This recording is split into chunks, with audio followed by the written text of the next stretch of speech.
उत्तर प्रदेश के 9 विधानसभा सीटों पर उपचुनाव होने वाले हैं और इस वक्त हम मौजूद हैं कटेहरी विधानसभा में।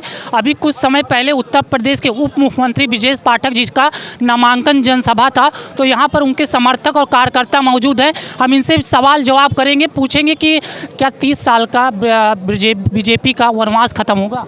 बिल्कुल ख़त्म हो जाएगा। हमारे उत्तर प्रदेश के माननीय मुख्यमंत्री ने जो अब की फैसला लिया है, बहुत अच्छा फैसला है।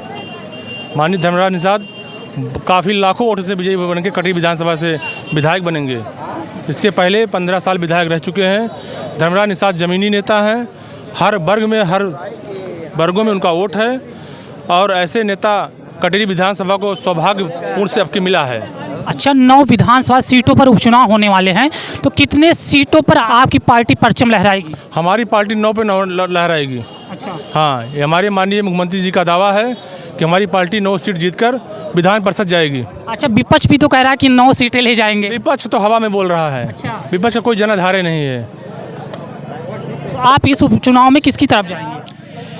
हम इस चुनाव में 9 की 9 सीट जीत करके माननीय योगी जी के हाथों को मजबूत करेंगे और हमारे कटेहरी की क्षेत्र की जनता जैसे ही टिकट की घोषणा हुई, उनके दिलों का फूल, कमल का फूल वैसे ही खिल गया और आने वाली 13 तारीख को यहाँ की जनता इतनी उत्साहित है कि कब 13 तारीख आए और कमल का बटन दबाएं और लोकप्रिय प्रत्याशी माननीय धर्मराज निषाद जी को इतने मतों से जिताएंगे कि विपक्षी कहीं खड़ा नहीं हो। अच्छा, ये जो मतलब अभी टिकट मिलने पर जो देरी हुई है, इस पर भी कई सवाल उठे हैं मतलब विपक्ष से, तो इस पर आप क्या कहेंगे? कोई देरी नहीं हुई है। उनका अपना हथकंडा है, विपक्ष के लोग अपना झूठ बोलने का, उनका तरह तरह के हथकंडे अपनाने, जनता गुमराह करने का एक तरीका होता है।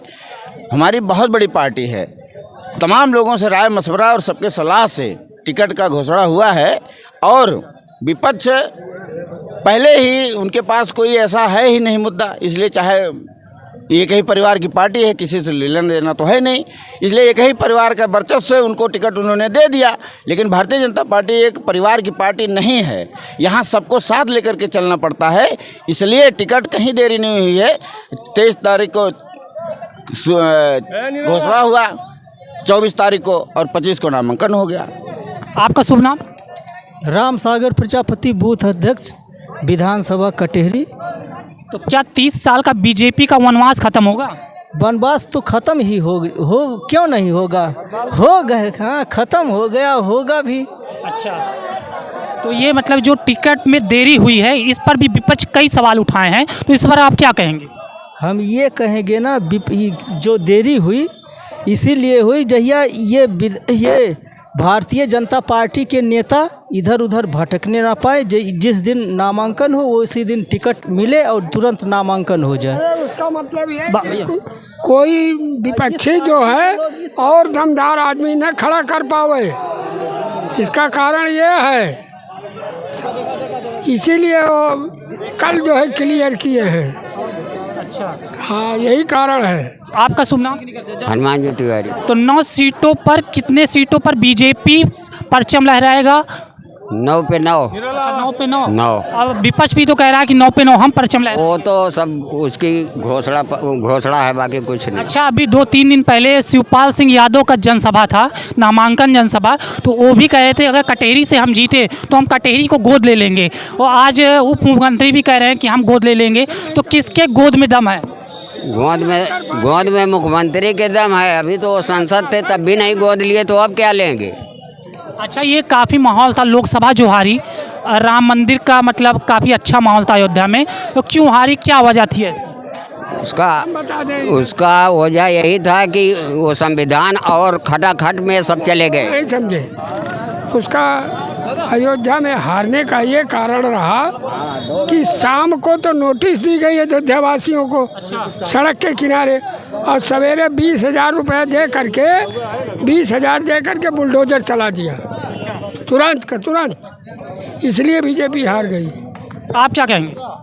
हम यही कहेंगे कि संविधान का नेगेटिव, आरक्षण का नेगेटिव और साल में 1 लाख रुपया देने का, इसलिए उसका असर पड़ा है। छोट तबके के लोग चले गए, इसीलिए पार्टी हार गई। अच्छा, ये जो अभी शिवपाल सिंह यादव का भी नामांकन जनसभा था, आज उप मुख्यमंत्री ब्रिजेश पाठक का भी नामांकन जनसभा था, तो दोनों लोग कह रहे हैं कि हम अगर कटेहरी से जीते तो हम कटेहरी को गोद ले लेंगे। तो किसके गोद में दम है, कौन गोद लेगा? बीजेपी के गोद में दम है, पाठक के गोद में। अच्छा, हाँ, सपा वाले झूठ बोलते हैं। सपा वाले झूठ बोल। हाँ, वो तो इतिहास गवाह है। अपनी बनाई कहानी बताती है। हाँ। सपा अपनी केवल खाली झूठी राजनीति करती है, उसमें कोई दम नहीं है। परिवार की पार्टी है, परिवार के लोग ही सांसद होते हैं, परिवार के लोग ही विधायक होते हैं। किसको मतलब है यहाँ से चुनाव लड़ने के लिए कहा हैं? सबसे गरीब, सबसे वो बहुत बड़े बड़े लाल जी का सामना सबके बस के करने की बात नहीं है। लेकिन ये पार्टी ऐसी पार्टी है जो ना जात देखती है, ना पात देखती है, ना कुछ देखती है। केवल मतलब ये धर्म के राह पर चलती है। और धर्म का उदाहरण अयोध्या है, पूछिए। और अच्छा, अयोध्या की मिल्कीपुर सीट भी उपचुनाव टल गया है। अयोध्या की जनता उस वक्त गलतफहमी फंस गई, फिर भाजपा को मिलेगी सीट। वो अच्छा, 100 में 100। उस पर जो उपचुनाव टला है अयोध्या की मिल्कीपुर सीट पर, इस पर भी कई सवाल उठे हैं। ये मामला कोर्ट का, उसमें कुछ नहीं कर सकते हैं। और जो कुछ भी होगा वो धर्म के पक्ष में होगा, अयोध्या के पक्ष में होगा, सबके पक्ष में होगा। ये यहाँ बनावटी ये पार्टी नहीं है। ये न जातवादी पार्टी है, न भेदभाव करती है। सबका साथ, सबका विकास, सबका विश्वास। बाबू, तो ये नारा तो 2024 लोकसभा में भी देते, अयोध्या से क्यों हार गए? ऐसी क्या वजह थी? ये बोलिए। तो 2024 में लोकसभा चुनाव में ये एक ही नारा दिया गया था, सबका साथ सबका विश्वास। तो क्यों हारी अयोध्या से, ऐसी क्या वजह थी? राम मंदिर बनवाने के बाद भी हारने का वजह ये नहीं था सबका साथ सबका विकास। वहाँ पर मुद्दाएं कुछ भड़काई गईं और थोड़ा सा जनता का कुछ समर्थन नहीं मिला, विपरीत था, इस वजह से हुआ और कोई रीज़न नहीं था वहाँ पे। तो आपकी नज़र में क्या वजह थी?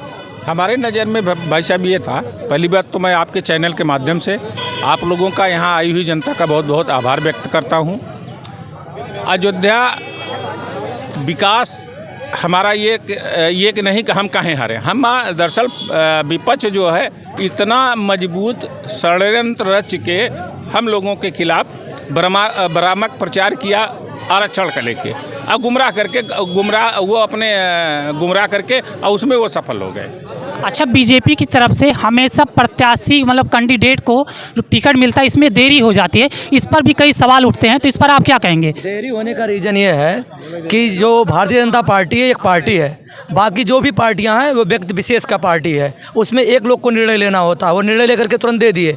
और ये परिवार है, एक बड़ी पार्टी है, यहाँ पर पूरी संगठन लगी होती है और सीढ़ी दर सीढ़ी विचार विमर्श करके तब यहाँ पर पार्टी टिकट देती है, इसलिए देरी होती है और कोई बात नहीं है। बाकी अदर पार्टियाँ सब व्यक्ति विशेष पार्टी है। हम तो आपके माध्यम से चैनल के माध्यम से ये कहना चाहता हूँ भाई साहब कि विपक्ष के पास कोई ठोस मुद्दा ही नहीं है। वो 9 सीटें मेरी सीटें है, भाजपा की सीट है। जी भैया।